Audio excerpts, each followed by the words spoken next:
Hello, I'm Özgün Yılmazok. Welcome to 5 Minutes Art.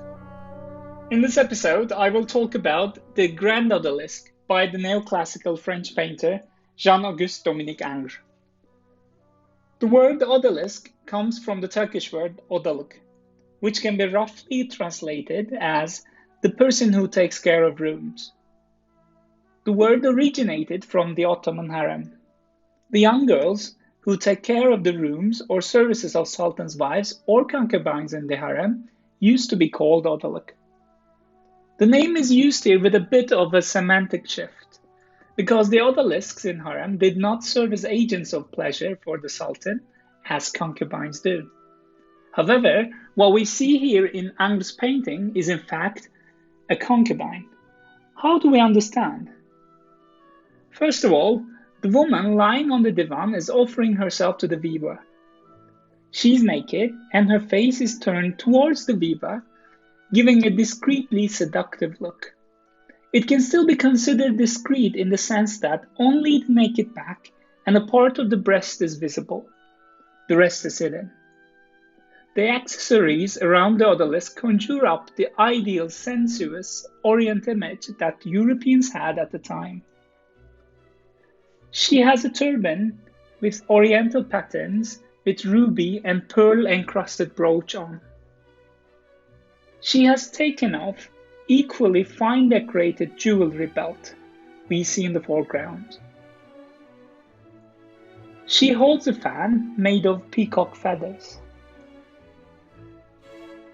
She lies on luxurious satin, fur, and velvet sheets and pillows, and the silk curtain on the right-hand side has elegant oriental patterns on.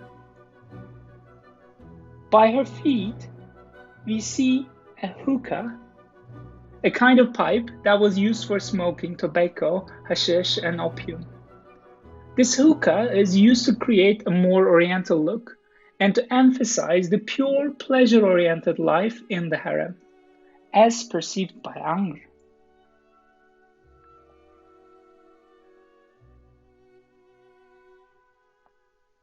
Despite the extreme sensual and erotic look of the figure, close inspection reveals some extraordinary facts on the body.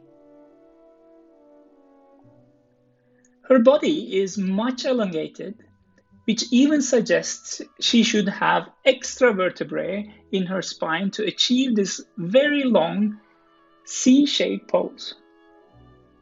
Her slender right arm is equally elongated too, reaching from the shoulder to the knee. Her left leg is crossed on the right one in a physically impossible way. All those details caused the contemporary art critics of the time to admonish Ingres for disregarding anatomical reality, which set him apart from his teacher Jacques-Louis David. The critics could not truly understand the idea behind producing this look and appreciate his style, since they were only focused on the rules of painting. What Ingres wanted was to create this beautiful and sensual image of a naked woman which looks tempting and unreal. So playing with some of the anatomical rules did not matter in order to obtain the desirable ultimate sexual object. He favored long, sinuous lines at her back, some extra volume at her hips, and he bathed her in soft, diffuse light to create a mystery. Ingres' odalisque offers the weaver her body and lets them safely gaze at her as if she primarily existed for their enjoyment, as if they were the sultan. This painting is designed with the rising fashion of the day, the Orientalist movement. Orientalism became an interesting theme for the French society after Napoleon's conquest in North Africa. Painting scenes from the Orient, namely North Africa, the Ottoman Empire, or Greece, were high on demand. Ingres painted many scenes of Orientalist paintings, including scenes mostly from the Ottoman harem. They were all from his imagination though, since he has never been to the Orient and never seen the Ottoman harem. Now we come to the end of our mystical journey in the Haram. Please feel free to share your thoughts in the comments section. See you next time in another analysis. Thank you.